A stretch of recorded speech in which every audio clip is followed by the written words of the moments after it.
सभी लोग, welcome to next offers commerce, जहाँ पे हम देश का भविष्य बनाते हैं। So I hope you all are doing very well. तो आज इस वीडियो में मैं आपके साथ शेयर करने वाली हूँ ऐसी 5 गलतियां जो अक्सर बच्चे अपनी क्लास 12th कॉमर्स की जर्नी में कर देते हैं। तो वो गलतियां लेकिन आपको नहीं करनी, उन्हीं डूज एंड डोंट्स को आज इस वीडियो में मैं आपके साथ शेयर करने वाली हूँ।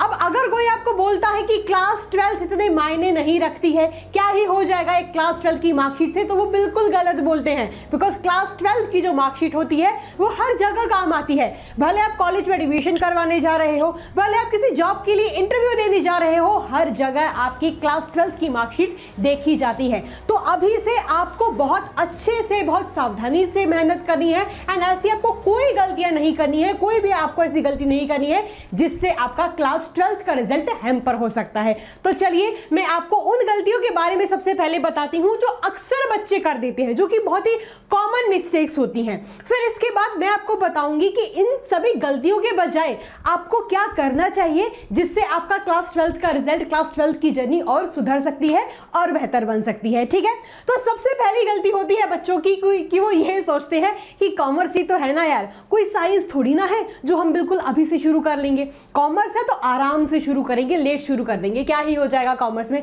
हल्का फुल्का सब्जेक्ट तो है। लेकिन मेरी जान, अब जो कॉमर्स है ना, उसका रिजल्ट भी ऐसा नहीं है कि 100% आ रहा है। आप इस साल का रिजल्ट भी अगर आप देख लोगे ना, हाईएस्ट रिजल्ट 100% टच किया ही नहीं है। तो कॉमर्स हल्का सब्जेक्ट नहीं है, इस बहुत बड़ी गलतफहमी से निकल जाओ। अगर आप 11th वाले जोन में, 11th वाले तरीके से अभी भी पढ़ाई करना चाह रहे हो या कर रहे हो, तो प्लीज उस ट्रैप से निकल जाओ। बिकॉज जैसे आपकी 11th क्लास थी वैसे आपकी 12th क्लास नहीं है। 11th का सिलेबस यहां था, 11th का लेवल यहां था, लेकिन 12th का सिलेबस, 12th का लेवल यहां तक पहुंच चुका है। तो जो तरीका आपका 10th, 11th, 9th क्लास में था ना, वो सेम तरीका, वो सेम अप्रोच आपकी 12th में फॉलो नहीं होगी। You have to start early. ठीक है, तो ये तो बिल्कुल मत सोचना कि कॉमर्स अगर हल्का फुल्का सब्जेक्ट है तो चलो इसको लेट शुरू कर देते हैं। ये सबसे बड़ी गलती बच्चे कर देते हैं। ठीक है, जितनी जल्दी शुरुआत करोगे उतना ही आप फायदे में रहोगे। ठीक है, फिर दूसरी गलती बच्चे क्या करते हैं कि आजकल क्या है, आजकल की जो टेक्नोलॉजी है बहुत ही एडवांस हो चुकी है। आप अगर वाईटी पर भी कुछ भी सर्च करोगे उसी चीज के बारे में आपको 100 वीडियोस मिल जाएंगी, है ना। तो वैसे ही ऐसे होता है, बच्चे क्या कर लेते हैं, 4-4, 5-5 ऑनलाइन कोचिंग्स को ज्वाइन कर लेते हैं, एक ऑफलाइन कोचिंग भी ज्वाइन कर लेते हैं। ऐसा मत करो। ऐसे जो आपका अटेंशन है, आपका जो कंसंट्रेशन है, वो डाइवर्ट होगा। फिक्स टू वन प्लेस, किसी एक टीचर पे जिससे आपकी वाइब कनेक्ट हो रही है, जिससे आपको बहुत अच्छे तरीके से समझ आ रहा है। मैं ये नहीं बोल रही कि हमसे ही पढ़ो, अगर आपको कोई और टीचर के साथ आपकी सही ट्यूनिंग बैठ रही है तो आप उनसे भी पढ़ सकते हो। लेकिन प्लीज मेक श्योर करो कि आप अलग अलग सोर्सेज से ना पढ़ो, है ना। आप जितने सोर्सेज को क्रिएट करोगे आप उतना ही कंफ्यूजन में पढ़ते जाओगे, आप उसी दलदल में फंसते जाओगे कि वो इस तरीके से समझा रहा था, ये इस तरीके से समझा रहा है, आप और डाइवर्ट होते रहोगे। So please try to fix on a single source. ठीक है जी, क्लियर। फिर क्या है, फिर तीसरी गलती बच्चे क्या करते हैं, अब एकेडमिक की बात अगर मैं करूं, सब्जेक्ट्स की बात अगर मैं करूं, तो बच्चों को क्या लगता है, बच्चे अकाउंट्स एंड इकोनॉमिक्स को रटते हैं, है ना। क्या करते हैं, उसको अकाउंट्स के जो फॉर्मेट्स हैं, इको के जो कॉन्सेप्ट्स हैं, उसको भी रटने की कोशिश करते हैं। जैसे कि मैक्रो इकोनॉमिक्स की अगर मैं बात करूं, अकाउंट्स के फॉर्मेट्स की अगर मैं बात करूं, तो उसको रटते हैं, लॉजिक को नहीं समझते हैं। लेकिन आपको इसके पीछे का लॉजिक जानना है। आप एक फॉर्मेट को रट सकते हो, है ना, आप एक कॉन्सेप्ट को रट सकते हो, लेकिन कितने ही फॉर्मेट्स, कितने ही कॉन्सेप्ट्स को रट लोगे, तो उसके पीछे का लॉजिक क्या है ना, उस पे फोकस करो, अपना कॉन्सेप्ट को स्ट्रॉन्ग करो एंड किसी भी चीज को रटो मत थ्योरी जैसे। Try to understand that concept. ठीक है, अब ये तो बात मैंने कर दी अकाउंट्स एंड इको की, ये दोनों ही प्रैक्टिकल सब्जेक्ट है, तो उसको प्रैक्टिकल अप्रोच के साथ ही पढ़ना है। ऐसा नहीं कि प्रैक्टिकल सब्जेक्ट है और अगर हमें कुछ समझ नहीं आ रहा तो हम उसको रट लेते हैं।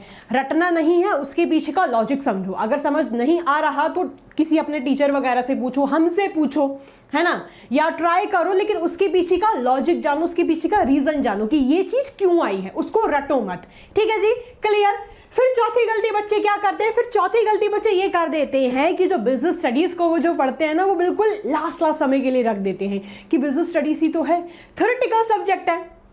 तो अपन क्या करते हैं, अपन बिल्कुल इसको फरवरी में हमारे एग्जाम शुरू होंगे तो अपन इसको दिसंबर में पढ़ेंगे, अभी अपन ऐसे ही देख लेते हैं। ये बच्चे सबसे बड़ी गलती कर देते हैं। अब ऐसा तो है नहीं कि बिजनेस स्टडीज का जो पेपर है वो 40 नंबर का आता है, या बिजनेस स्टडीज के जो नंबर है वो काउंट नहीं होते। बिजनेस स्टडीज भी आपका कोर सब्जेक्ट ही है ना, तो ये भी तो आपका ओवरऑल परसेंटेज इंक्रीज करेगा। तो इसको क्यों बिल्कुल हल्के में लेते हो यार, ये भी तो सब्जेक्ट है, इसकी भी तो अहमियत समझो।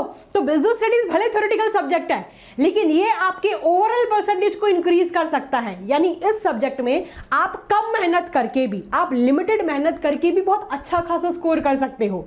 अब लिमिटेड मेहनत कर रहे हो तो उसका मतलब ये नहीं है कि आपको एंड मोमेंट पे पढ़ना है, आप थोड़ा थोड़ा पहले से ही पढ़ना शुरू कर दो, है ना। आप ऐसा कर सकते हो कि अगर आपको एक दिन में मान चलो अकाउंट्स पढ़नी है तो अकाउंट्स के लिए आप 2 घंटा पढ़ लो, बिजनेस स्टडीज को आधा घंटा पढ़ लो, है ना, इको को 1 घंटा पढ़ लो। आप इस हिसाब से एक टाइम टेबल प्रिपेयर कर सकते हो, लेकिन बिजनेस स्टडीज को लास्ट मोमेंट के लिए, लास्ट मंथ्स के लिए मत छोड़ो। इस सब्जेक्ट की भी बहुत बड़ी अहमियत है मेरी जान, है ना। तो इस सब्जेक्ट को हल्के में नहीं लेना है, इसको भी इंपॉर्टेंस देनी है, इसको भी अभी से ही थोड़ा थोड़ा पढ़ना शुरू कर देना, ताकि लास्ट मोमेंट पे आप पे प्रेशर क्रिएट ना हो। ठीक है जी, क्लियर। फिर आखिरी बच्चे क्या करते हैं, आखिरी गलती बच्चे क्या करते हैं, आखिरी गलती बच्चे ये कर देते हैं कि चलो तैयारी तो कर ली, लेक्चर्स देख लिए हमने बढ़िया, ठीक है, फिर हमने क्या किया, लेक्चर्स भी देख लिए, हमने प्री बोर्ड्स वगैरह भी दे दिए, लेकिन बच्चे क्या करते हैं, बच्चे PYQs को स्किप कर देते हैं। PYQs जो होते हैं सबसे बड़ा शस्त्र होते हैं आपके एग्जामिनेशन के लिए, यानी प्रीवियस ईयर के जो क्वेश्चन पेपर्स होते हैं वो एक आपकी प्रैक्टिस बनाते हैं। ठीक है, सैंपल पेपर्स को सॉल्व करो, जो CBSE का सैंपल पेपर आएगा, ये जो PYQs है, देखो कि किस हिसाब से क्वेश्चन पूछे जाते थे, बिकॉज वही जो क्वेश्चंस होते हैं उनकी काफी ज्यादा प्रोबेबिलिटी होती है कि उसी प्रकार के क्वेश्चंस आपके फिर से पूछे जा सकते हैं। तो देखो किस प्रकार के क्वेश्चंस आए हैं, उनको प्रैक्टिस करो, एंड एक रियल लाइक एग्जामिनेशन एनवायरनमेंट में बैठ के अपना पेपर अटेम्प्ट करने की कोशिश करो। देखो कि आपसे ये क्वेश्चन बन रहा है, आपसे टाइम मैनेज हो पा रहा है ना। तो ये सब चीजें आपको बहुत ध्यान से पढ़नी है, ठीक है, बहुत ध्यान रखना है। बच्चे ये तो कर लेते हैं कि लेक्चर हमने देख लिए, लेकिन क्या आपने उस चीज की प्रैक्टिस की, क्या आपने PYQs वगैरह को सॉल्व किया? नहीं, बच्चे ये करते ही नहीं है। फिर एंड मोमेंट पे जब वो पेपर देने जाते हैं तो उनका पेपर छूट जाता है, उनको पता नहीं होता किस हिसाब से क्वेश्चन आएगा। क्यों? बिकॉज उन्होंने उस चीज की प्रैक्टिस ही नहीं की ना।